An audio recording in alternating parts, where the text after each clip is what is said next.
আপনাদের এতক্ষণ দিল্লির ছবি দেখাচ্ছিলাম, ঠিক দিল্লির মতোই মুম্বাইতেও একই চেহারা।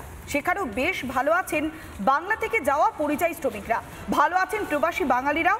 দৈনন্দিন যে নিরাপত্তার জন্য মাথার ঘাম পায়ে ফেলতে হচ্ছে বাংলাতে, সেই নিরাপত্তাহীনতায় আর ভুগছেন না মুম্বাইয়ের প্রবাসী বাঙালিরা।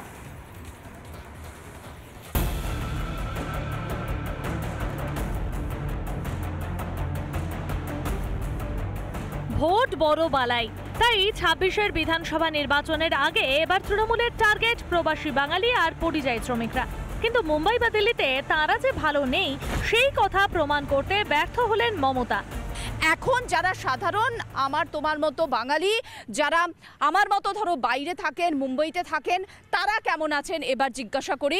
হীরানন্দান এস্টেটে আমি হাঁটতে হাঁটতে কয়েকজনের সাথে দেখা হয়েছে। তারা এখানে নানান কাজে বেরিয়েছেন, কেউ দোকানে বেরিয়েছেন, কেউ কোনো জিনিস আনতে বেরিয়েছেন। তাদের সঙ্গে একটু কথা বলি। কেমন আছেন? অনেকে বলছেন, মমতা বন্দ্যোপাধ্যায় যিনি বাংলার মুখ্যমন্ত্রী বলছেন যে বাঙালিদের উপর অত্যাচার হচ্ছে ভিন রাজ্যে। আপনি কি ধরনের অত্যাচারের শিকার হয়েছেন এখানে? বলবো না যে কোনো রকম অত্যাচার হয়েছে এখানে আমাদের সাথে। আমরা তো বেশ খুব ভালোই আছি, নিজেরই জায়গার মতন আছি, নিজেরই দেশের মতন আছি, প্রান্তের মতন আছি। আমাদের তো কোনো রকম প্রবলেম ফেস করি না উইথ রেসপেক্ট টু এখানে যেরকম লোকাল লোকেরা যেরকম আছে। দেখুন, আমি একজন ওয়ার্কিং ওম্যান ছিলাম অল মাই লাইফ। আমি সকাল 6টায় শীতের দিনে স্কুটার চালিয়ে 10 কিলোমিটার ট্রাভেল করতাম।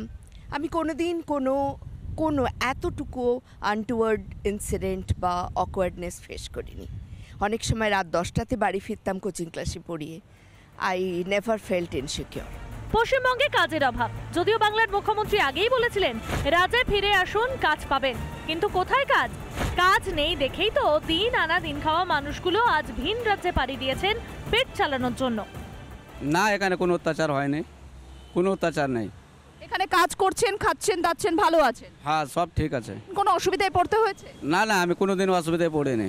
আর এখানে কেউ অসুবিধা পারিনি, কোনো শ্রমিকের অসুবিধাতে পারিনি এখানে। না, এখানে কোনো অত্যাচার নেই, ভালোভাবেই আছি আমরা। বেপরোয়াভাবে যাচাই না করে উস্কানিমূলক এবং মিথ্যে প্রচার গুরুতর অপরাধ। তা কি জানেন না বাংলার মুখ্যমন্ত্রী? আজকে মানুষকে উস্কাতে এসেছেন, আজকে মানুষকে দাঁড়িয়ে বাংলা বাঙালি আর বাংলা অস্মিতা নিয়ে উস্কাতে এসেছেন। যখন লক্ষ লক্ষ পরিযায়ী শ্রমিক বাইরে আর লক্ষ লক্ষ অনুপ্রবেশকারীদের আপনি পিছনের দরজা দিয়ে ঢুকিয়ে 500 কিলোমিটার এখনো জমি পায়নি বিএসএফ। নাকি ভোটের আগে শরণার্থী কারা আর অনুপ্রবেশকারী কারা তা গুলিয়ে দেওয়ার চক্রান্ত চালাচ্ছে তৃণমূল।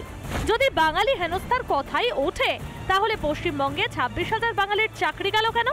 প্রশ্ন বিরোধীদের। রিপাবলিক বাংলা। নানা ধরনের কন্টেন্ট দেখার জন্য লাইক করুন, শেয়ার করুন আমাদের ফেসবুক পেজ, সাবস্ক্রাইব করুন আমাদের ইউটিউব চ্যানেল। পাশাপাশি অন্যান্য ব্রেকিং নিউজের জন্য অবশ্যই চোখ রাখুন রিপাবলিক বাংলায়।